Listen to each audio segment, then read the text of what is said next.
For me, one of the most appealing aspects of building your own cyberdeck is the fact that you can make it much easier to take apart and repair and maintain than a traditional computer. I like to think that I achieved that with the reComputer 1000, and I thought a good way to show it off would be a quick teardown video.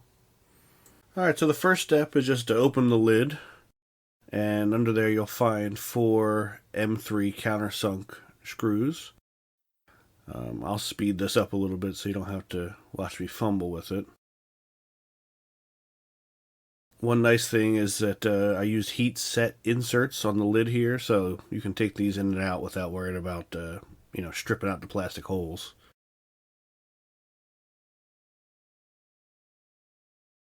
Once that's unscrewed, you can lift the lid off, but you have to be careful not to yank out the USB cable that's going into the Arduino, which is running the notifier.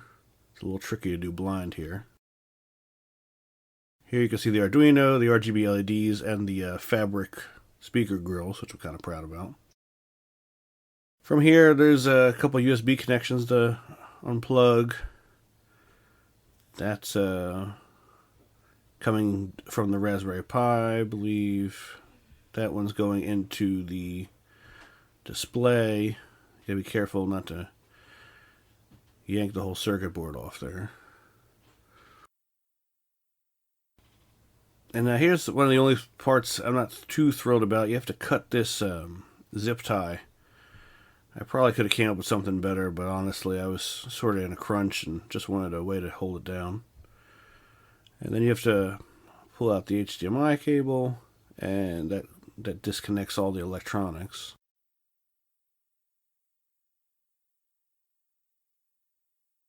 From here you flip it over, and when you open the hatch, there's a barrel jack in there. That's the power connection. You unplug that. It'll be more obvious later why. Again, I'll fast forward through the fumbling with screws.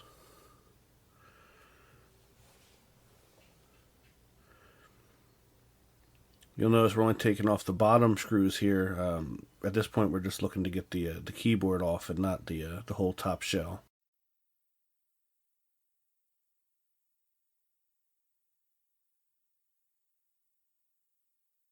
With the screws out, we can just kind of wiggle the keyboard tray out. That's that gray part.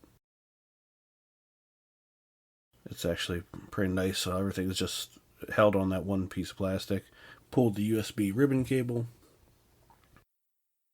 and then you can see the keyboard here in isolation, and on the back you notice the metal bars that hold it onto the original pre-computer keyboard tray from the old kid's toy.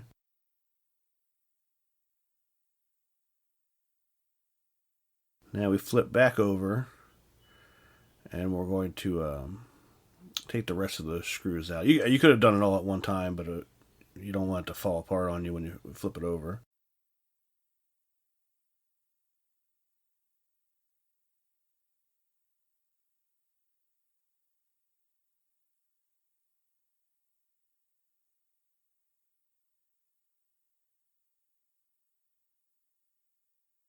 Now we just lift off the top side here, little jiggling. This is actually the first time it's been apart since I initially built it, so. We pulled the power connection earlier, but now we have to go in and just gently remove this ribbon cable from the Pi itself.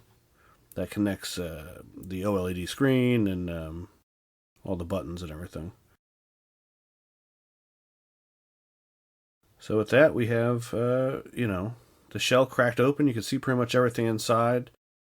If you do want to go a little bit farther, you can pull the USB cables out of the Pi, and that whole little sled that's on comes out. And the HDMI up here. It's an interesting note that the printed part that the Pi is on is only held in with friction, which I was kind of proud about. You can just pull the whole thing out and, in theory, reuse the Pi for something else. There's nothing permanently holding it in there. It's not glued down or anything. So there you have it. I like to think I accomplished my goals of building a cyberdeck that's easy to take apart and reconfigure down the road. I know I've certainly taken apart far more convoluted devices than this, so I'm pretty happy with how it came out in the end.